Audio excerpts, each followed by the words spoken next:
สบายดีมื้อนี้ข่อยก็มีเรื่องราวจะมาอ่านให้หมู่เพื่อนได้ฟังซึ่งว่าเรื่องนี้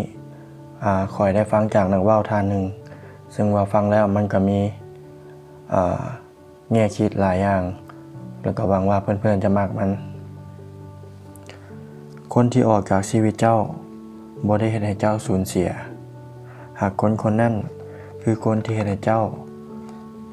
เครียดเจ็บหัวและเจ็บปวดการที่เขาออกจากชีวิตเจ้ามันเป็นสิ่งที่ดีบางคนเข้ามาในชีวิตเฮาเพียงช่วงหนึ่งของชีวิต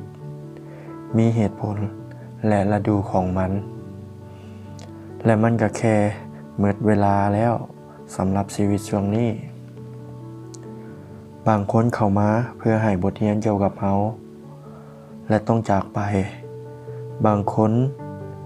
งที่เฮาต้องเสียไปจากคนเพื่อกลับมาเป็นตัวของตัวเองเสียไปจากคนเพื่อให้มีพื้นที่สำหรับคนที่แมนได้เข้ามาในชีวิตเฮาการที่เสียไปจากคนเป็นส่วนหนึ่งที่จะเฮ็ดให้เฮาเติบใหญ่ขึ้นบางทีคนที่ต้องการในชีวิตเฮา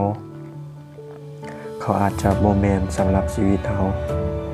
แทนที่เฮาจะไปสนใจกับคนที่จากเฮาไปเรามาสนใจคนที่อยู่อ้อมข้าง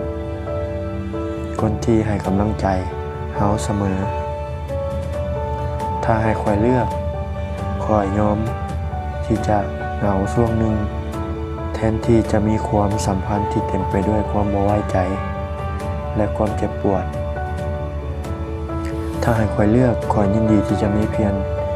คนเดียวแทนที่จะมีเพื่อนที่บ่จริงใจ20กว่าคนและข้อยเชื่อว่าหลายคนพบเจอสถานการณ์ที่เฮาเลิกกับไผจากคนหรือว่าเสียหมู่เสียเพื่อนไปแล้วอีกบ่โดนเฮาก็ได้พบกับเพื่อนหรือว่าแฟนคนที่ดีกว่าถ้าเจ้ากำลังพบสถานการณ์และรู้สึกเสียใจรู้สึกบ่ดีข้อยอยากจะชวนให้เพื่อนๆคิดแทนที่ว่าจะเสียดายหรือว่าแทนที่ว่าจะรู้สึกว่าเป็นหยังมันจึงบ่เวิร์กจักเทื่อลองถามตัวเองว่าชีวิตเฮากำลังจะให้หยังเฮาที่ดีกว่าคนนี้หรือกลุ่มคนคนนี้และหวังว่าแนวคิดนี้จะช่วยให้เพื่อนๆหรือว่าคนที่ท่านรักได้เนาะ